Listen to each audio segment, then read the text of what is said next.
Hindi natin titignan yun.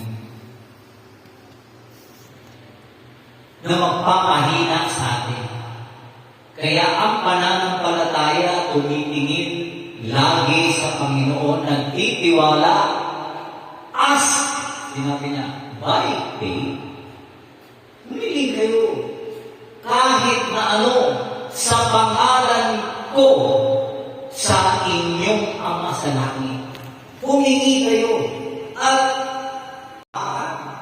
dahil ang kapayapaan hindi ka pala makakatulog kung wala kang kapayapaan.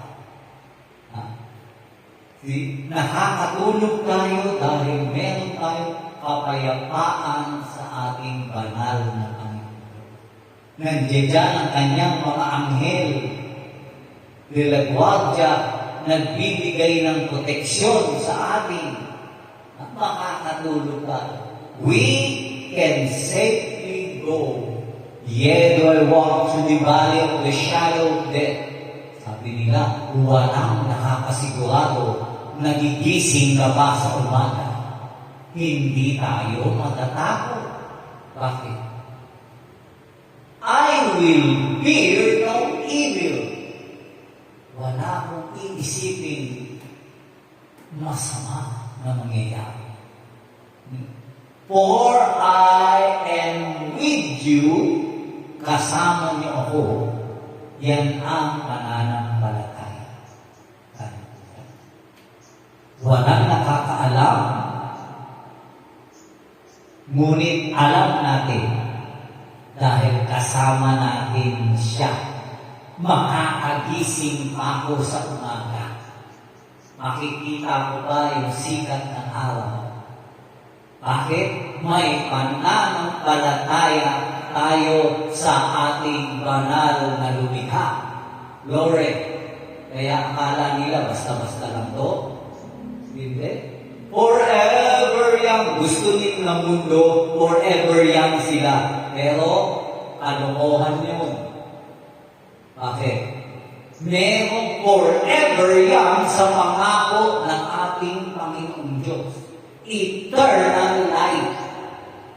Yan ang forever young. Yan ang totoo. Siya si katotohanan Kaya pagka may propaganda, bumili kayo ito. Forever young.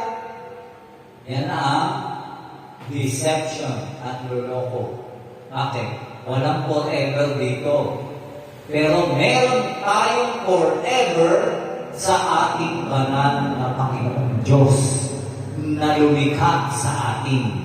Dahil siya ang nangako, I am the resurrection and the life. Whosoever believeth in me shall not perish, but have everlasting life. Forever young. Yan.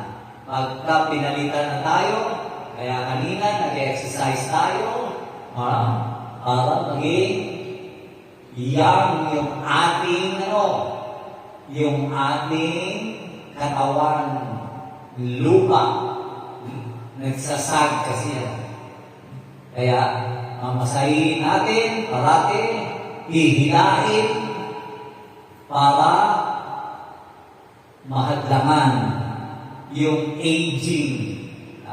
Glory. Hallelujah. Hallelujah. Kaya tayo ay parating ngumiti. Itutulak natin yan. Parating natin, tatap yan, dahil yung ating temples, ng ating ulo, ng ating itatap, lahat po yan para mabuhay. Mabuhay kayo. Gising. Awaken. Yan ang gawain natin. Gumising, gisingin, para maghanda sa pagdating ng ating banal na Panginoon. Mamaya, maglilingdol. Kaya nagpa-practice yung buong mundo ng earthquake drill. Maglilingdol ng napakalakas. The big one. Sila mismo, hindi nananampalataya sa Panginoon. Alam nila magkakaroon ng the big one. Napakalaking napakalakas na lindol na hindi pa nangyari sa history ng sanlibutan ito. Glory! Kaya tayo ay oras na pupunta tayo sa ating pag-aaral ng ating leksyon.